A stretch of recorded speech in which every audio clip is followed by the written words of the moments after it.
Hello दोस्तों, स्वागत है आपका हमारी यूट्यूब चैनल सबसे अनोखा सेंटर में। इस वीडियो में हम अध्याय 9 की उदाहरण स्टार्ट करेंगे और हम पहला उदाहरण हल भी करेंगे। ठीक है, तो देखिए उदाहरण क्या है। आकृति में ए बी सी डी एक समांतर चतुर्भुज है और ई एफ सी डी एक आयत है, साथ ही ए एल लंब डी सी है। सिद्ध कीजिए कि नंबर 1 में area A B C D बराबर area E F C D, number 2 में area A B C D बराबर डी सी गुणा ए एल। ठीक है, तो देखिएगा यहाँ पर हमें आकृति में ए बी सी डी एक चतुर्भुज दिया गया है। यह कैसा चतुर्भुज है बताया जा रहा है, यह समांतर चतुर्भुज है। और ई एफ सी डी ये चतुर्भुज हमारे पास में एक आयत है। ठीक है, ई एफ सी डी क्या है, हमारे पास में एक आयत है। ठीक है, तो हमें जो दिया जा रहा है इसे हम लोग सबसे पहले लिख लेंगे, हेडिंग डाल लेंगे दिया, और इस दिया हेडिंग में लिखेंगे हम लोग ए बी सी डी एक समांतर चतुर्भुज है। ए बी सी डी एक समांतर चतुर्भुज तथा ई एफ सी डी एक आयत है। क्या है, एक आयत है, ये हमें दिया गया है। ठीक है, अब जो हमें सिद्ध करना है उसे भी लिख लेते हैं, यहाँ पर हेडिंग डाल लेते हैं सिद्ध करना। हमें एक चीज और भी यहाँ पर दी गई थी, देखिएगा ए एल हमें लंब दिया गया था डी सी पर, तो ये भी हमने लिख लिया। अब सिद्ध करना में जो हमें पॉइंट दिए गए हैं इन्हें हम नोट कर लेंगे। पहला पॉइंट है हमारा area A B C D बराबर area E F C D, ये हमें सिद्ध करना है नंबर 1 में। नंबर 2 में हमें सिद्ध करना है area A B C D बराबर डी सी गुणा ए एल। ठीक है, तो देखिएगा यहाँ से हम लोग हेडिंग डालते हैं उपपत्ति और यहाँ से सिद्ध करना स्टार्ट करते हैं। आकृति में देखिएगा ए बी सी डी यह हमारा समांतर चतुर्भुज है।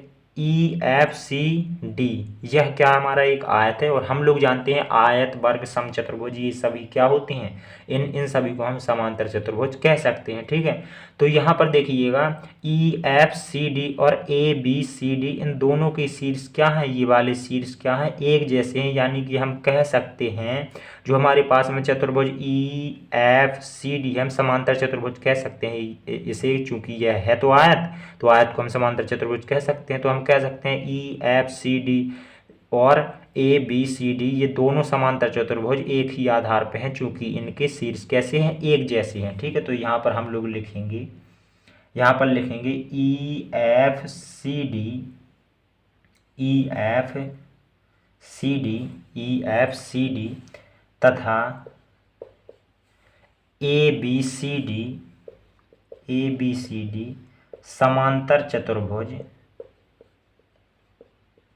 समांतर चतुर्भुज एक ही आधार डी सी पर स्थित हैं तथा ऊपर की ओर देखिएगा, ऊपर भी इन दोनों चतुर्भुजों के जो शीर्ष है वो एक ही भुजा पे हैं। यानी कि हम कह सकते हैं कि यह एक ही समांतर रेखा के बीच में है, चूंकि नीचे तो एक ही भुजा पे है ही हैं दोनों के समान शीर्ष, और ऊपर भी दोनों के शीर्ष एक ही भुजा पे है। तो हम कह सकते हैं यह दोनों हमारे समांतर चतुर्भुज एक ही समांतर रेखाओं के बीच में भी हैं, और भी समांतर रेखा क्या है, ई बी और डी सी। ठीक है, तो यहाँ पर लिखेंगे तथा यह एक ही समांतर रेखाओं ई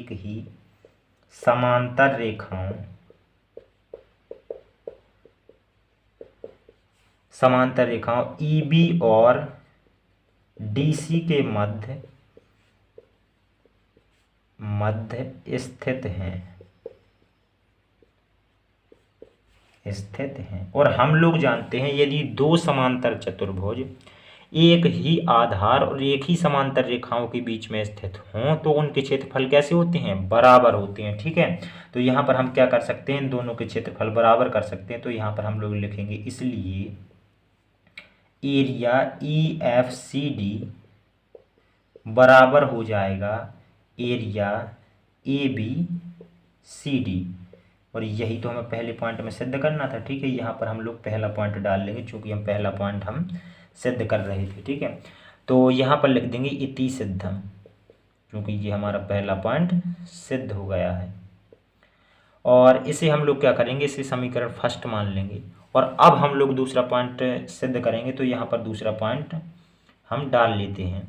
और देखिएगा दूसरे पॉइंट में हमें सिद्ध करना है ए बी सी डी का क्षेत्रफल है वो डी सी गुणा ए एल के बराबर है। तो देखिएगा यहाँ पर जो हमारा ई एफ सी डी है यह क्या है, एक आयत है, और इस डी सी पर ए एल एक लंब है। ठीक है, तो जो ये लंब है ये हमारी इन भुजाओं के बराबर होगा, चूंकि ये भुजाएं किसकी हैं, आयत की हैं। और आयत पर जो लंब डाला जाता है आयत की भुजाओं पर, वो आयत की जिस भी भुजाओं के समांतर लंब डाला जाता है वो हमारा क्या होता है, उन्हीं भुजाओं के बराबर होता है। ठीक है, तो यहाँ पर देखिए इन भुजाओं के संगत ये लंब डाला गया है, यानी कि ये जो लंब है हमारा इन भुजाओं की तरह है, तो हम इस लंब को इन भुजाओं के बराबर ले सकते हैं। ठीक है, तो यहाँ पर देखिएगा यदि हम आयत का क्षेत्रफल निकाल लें ई एफ सी डी का क्षेत्रफल, तो हम जानते हैं आयत का क्षेत्रफल लंबाई गुणा चौड़ाई होता है। तो यहाँ पर हम यही चीज़ करेंगे, यहाँ पर लिखेंगे area E F C D, यानी कि आयत का क्षेत्रफल। आयत का क्षेत्रफल क्या होता है, लंबाई गुणा चौड़ाई, यानी कि लंबाई को हम डी सी ले सकते हैं। तो यहाँ पर लिखेंगे डी सी गुणा और चौड़ाई क्या है हमारी ई डी। ठीक है, ई डी ले लें या फिर सी एफ एफ सी कुछ भी ले लें।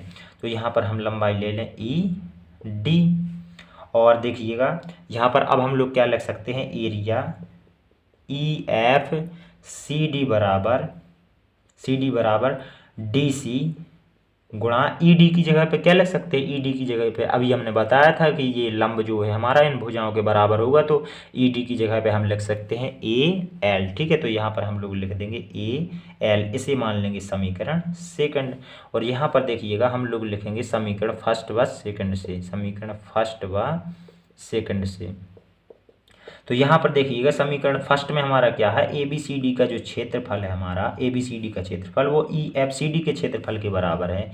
यानी कि हम area A B C D बराबर क्या लिख सकते हैं, area E F C D लिख सकते हैं। और ई एफ सी डी की जगह पे सेकंड समीकरण से क्या लिख सकते हैं, डी सी गुणा ए एल लिख सकते हैं। तो यहाँ पर हम ई एफ सी डी की जगह पे क्या लिख देते हैं, डी सी गुणा ए एल।